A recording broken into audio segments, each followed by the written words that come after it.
This week we're looking at chocolate. It's been around for centuries, white, dark or milk. Our love affair with it shows no signs of abating. Our Bake Club cook a 3-tiered chocolate cake, combining chocolate with fruit, booze and spices. They're hoping for good marks and have even prepared a little something to influence Eric. The cake! Our baking hero makes delicious cream cheese brownies, which are soft and gooey in the centre with a perfect crust on the top. And Eric's desire to find a new chocolate takes him down to Devon to meet Willie Harcourt-Koos.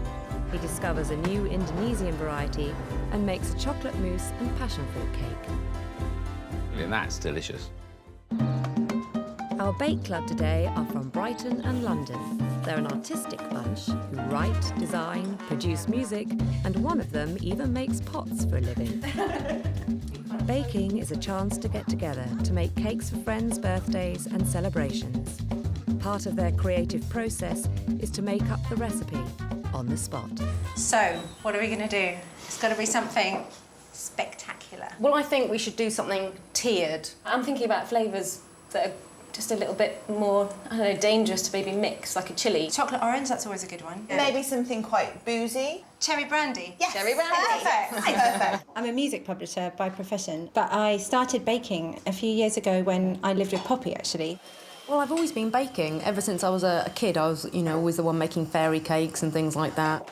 I haven't actually had that much money in my life, so when it comes to people's birthdays, it's like, a cake instead of a present. Eventually, I started trying to make cakes and got really into it and just found that I really loved it and found it really therapeutic and rewarding because then you get a cake at the end of it. I think we're all really different, really individual characters as ourselves, but we're all really creative, really interested in food, really interested in drink, really interested in flavours and mixing things. Caroline, I find her really inspiring because she's like the ultimate 1940s woman in the kitchen. Poppy is just very technical and such a whiz at what she does that you just know everything's going to stay together, it's going to be solid and it's going to look great. I don't know, we try and bring something fun to it and something different. We're all, quite creative people. I hope he'll like what we've done. It's not really about winning at the end of the day. Well, maybe it is about winning. I think we're going to win him over. It's fine. The cake is dazzling. He's going to love us as a group. So he's going to rate us very highly, I think. Got to be confident. Ta-da! The cake.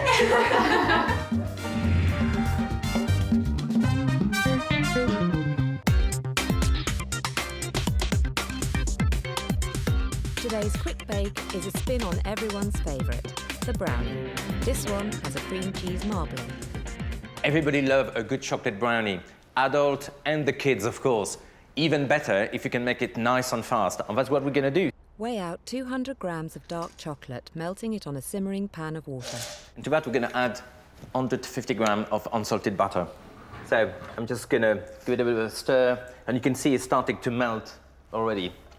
So we're going to leave that to happen, and I'm going to start to weigh my dry ingredients.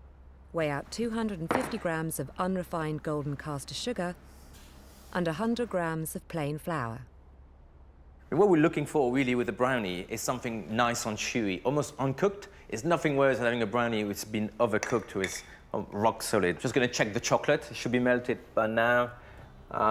It's not there yet. I'm going to add some pure vanilla extract to it. Nice teaspoon. Okay, so this is melted now. Nice and glossy. Keep that. So we're going to add to it the caster sugar. Once the sugar is dissolved in the chocolate and vanilla, incorporate 3 eggs until you have a nice glossy finish.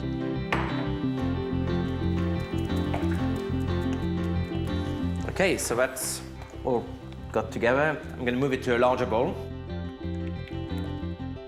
Okay, so we already got a lot of flavors there, the dark chocolate, the vanilla, plus, all the buttery and sugar.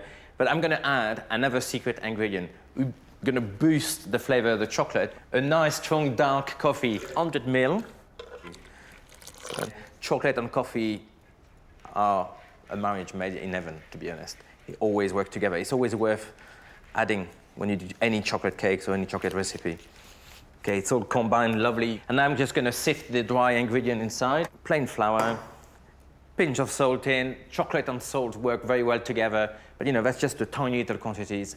If you don't want it, you don't have to put it. It's optional. And I'm just gonna fold that nicely. Okay, so now it's time to make the cream cheese marbling. So for that, I'm gonna get some good quality cream cheese on the fridge. Okay, so I got 150 grams of cream cheese. Just gonna grab a spatula. So when the cream cheese is nice and soft, I'm gonna add 60 grams of caster sugar and 1 teaspoon of vanilla extract.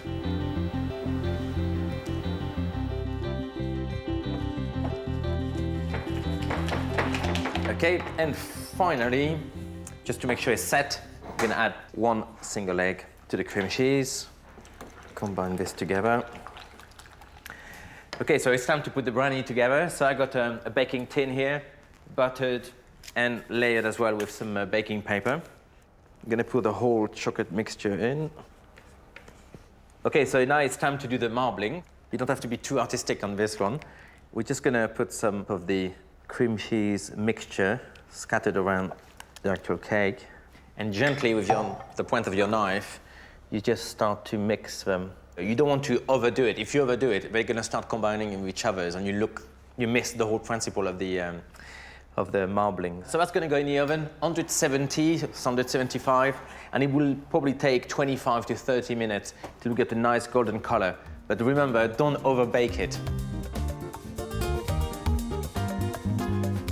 Okay, so the brownie's now been cooking for 25 minutes. And I can tell you, the whole house smells of hot chocolate.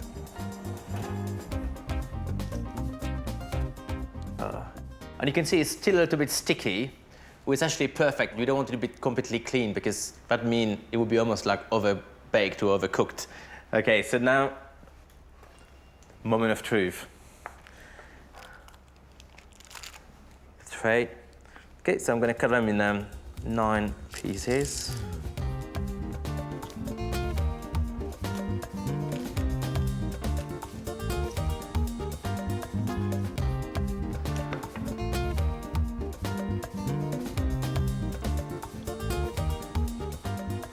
They're still warm. Please, please take them away from me because I'm gonna have to eat the whole thing.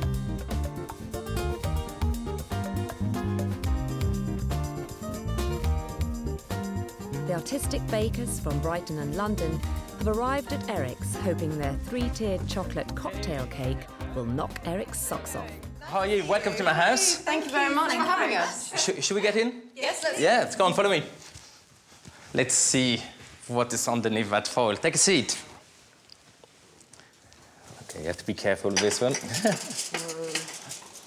So how often do you meet, do your baking together?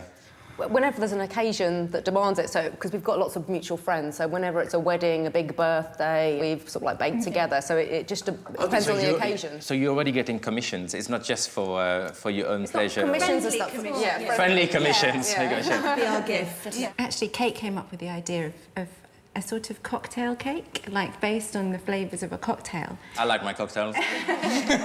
And then the decoration, as you'll see in a moment, is kind of to honour our host. Yes.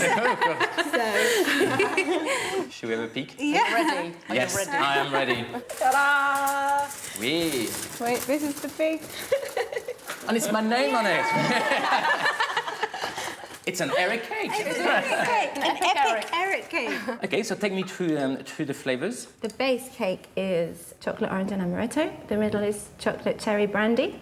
And the top one is chilli. So I think it's time to taste it. Okay. Okay. Who's going to cut it? I'm only going to do little ones. Nice. Oh dear. Thank you very much. Well, let's try it. God, this one is seriously moist. That's like...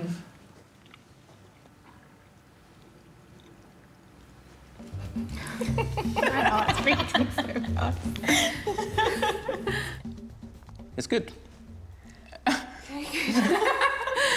Straight away you notice there's 3 different flavors with different textures and colors, so it's great. I'm not that keen of the way of the idea. I know where the idea come from, but I think it just gives you a bit of a too chunky, scary slice on your plate. But at the same time, it does look very yummy. It doesn't look dry, and I love the textures, like I said. It would probably be best to separate them. But, you know, overall, I think it's brilliant. I can see why your friends keep coming back for more, so that's definitely good. So it's time to find out how many out of 10 I judge your cakes.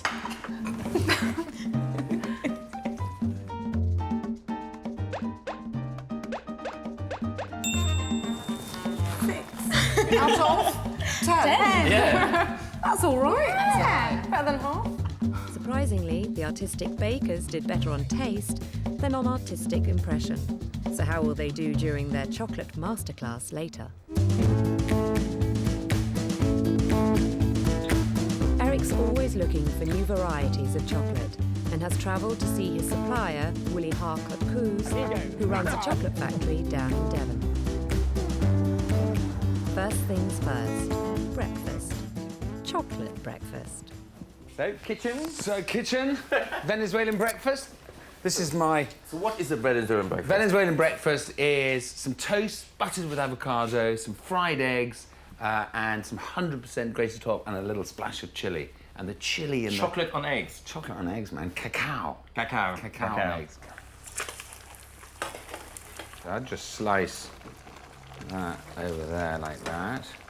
Nice bed of avocado. Okay. And you want that yolk nice and runny. Cacao is the all-important bean used to make chocolate.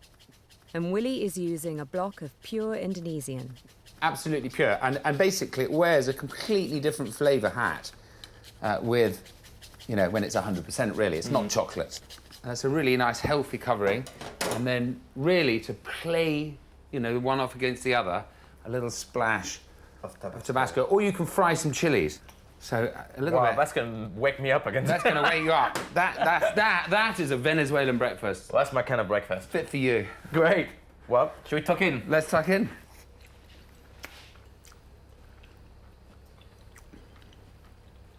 Wow. It worked. You'll never look back. What a way to start the day. And the chilies? The cacaos. Breakfast done, it's time to put in a shift at the factory. For Eric, who is so fussy about the chocolate he uses, this is an eye-opener. This is your first time? First time. Yeah. First time roast. OK, so the beans in here. Yep. Roasted inside there, 25 minutes, 30 minutes, and then it drops out. That cools them, the air's sucked down. Once they're cold, into here, broken up, shelled, and the nibs come out the bottom.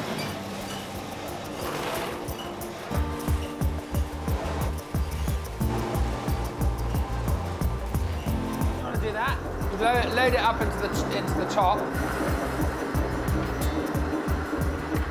Your first chocolate. These roasted cacao nibs are mixed with butter and sugar, and the chocolate is tempered. Now Eric is going to take the new Indonesian variety and see how it works in a recipe, creating a layered cake. He assembles layers of marzipan and chocolate sponge soaked in reduced passion fruit juice with chocolate mousse and fresh apricots. Final piece of sponge. Okay, so that's ready to go in the fridge. It needs to set, so probably for a couple of hours. After the cake is set, Eric melts some of the Indonesian chocolate with cream and covers. He decorates with passion fruit and apricots. Et voilà. Time for the patissier and the chocolatier to test the new chocolate. Eric's chocolate passion. Eric's chocolate passion and, you know, Willie's chocolate passions. They both agree the Indonesian chocolate is a winner. They're great flavours, and the marzipan comes in like a little wave. You know? It's lovely, you know? I mean, really lovely. Oh, really thank you. fantastic cake. I'm glad you like it. I am actually going to have another piece. Go ahead, absolutely. The best ingredients, you know, make the finest things, make the finest flavours. The best ingredients make the finest flavours, really, and that's delicious. If you would like to try this recipe, you can visit the Channel 4 website. The artistic bakers, whose flavours were excellent but whose presentation let them down, are about to get a chocolate masterclass. Okay, so welcome to my kitchen, and this time it's my turn to show off. What we're going to do is actually a little dessert. So we're going to make a lovely light chocolate mousse with fresh raspberry, but that's not it. The base, it's an hazelnut praline crunchy base. Individual mousse moulds are lined with acetate. And we're going to start by making the crunchy hazelnut praline base. Here I got some milk chocolate. To that, I'm adding praline paste. So the 40 grams of praline paste is combined with 75 grams of milk chocolate. And now, what's going to make our base very special, it's called feuillantine. It's actually wafers, ice cream wafers, who have been broken together. 100 grams of the wafers are added. So you can see, it's just combined together, and you can see all the lovely flakes still nice and chunky. We're just going to spoon it inside each cavities. So that's going to go in the fridge now to set, just for the milk chocolate to settle and to glue all the lovely ingredients together. Okay, so chocolate mousse. You got many options, but this one is called, it's based on what we call a pâte à bombe, and we're going to add all our lovely ingredients to it to make a lovely, smooth chocolate mousse. For the pâte à bombe, 20 ml of water and 65 grams of sugar are reduced to make a sugar syrup, and then Eric weighs 125 grams of egg yolks. Zapping them. The hot sugar syrup is poured into the egg yolks, creating a light mousse as the eggs increase in volume.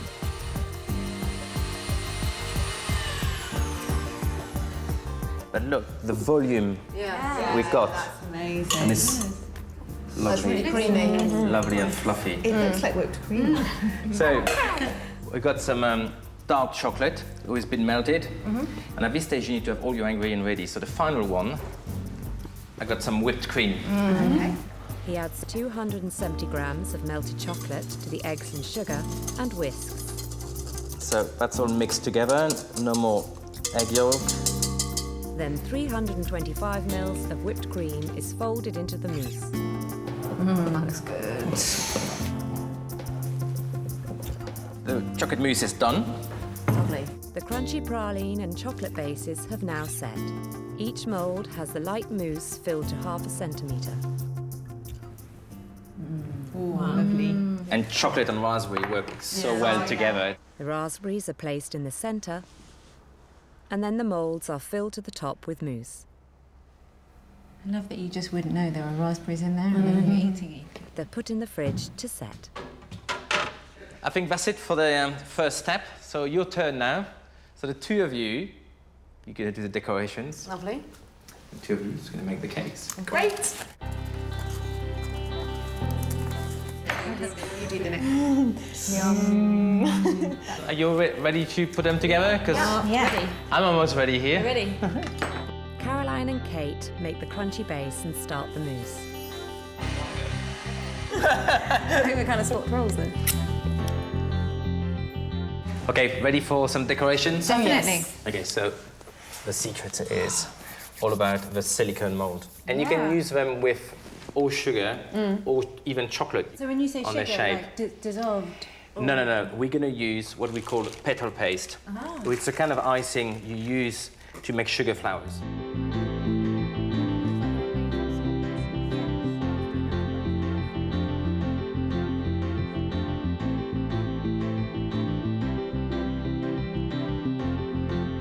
The moulds are dusted with corn flour and painted with food colouring.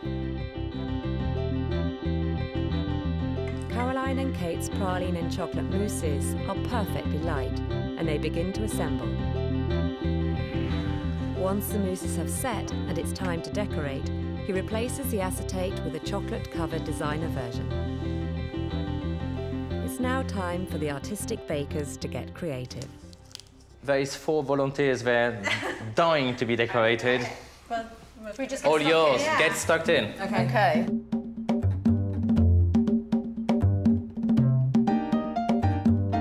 Can I have the shoe, Yeah. please, Cass? Which one, the red The shoe? ruby slipper. I'm going to go for the lovely blue arm with a heart in the middle. Yeah, that does look amazing. That does look amazing. Yeah. Nice. Pretty cool. Oh, and I'm gonna put some glitter on as well. Yeah, glitter. Well, we're gonna have to try it. Yeah. But you know, we started with tea this morning, so I think we're gonna have to do the proper way. I think we're gonna need a few bubbles just to complement the taste of the dessert. Yeah.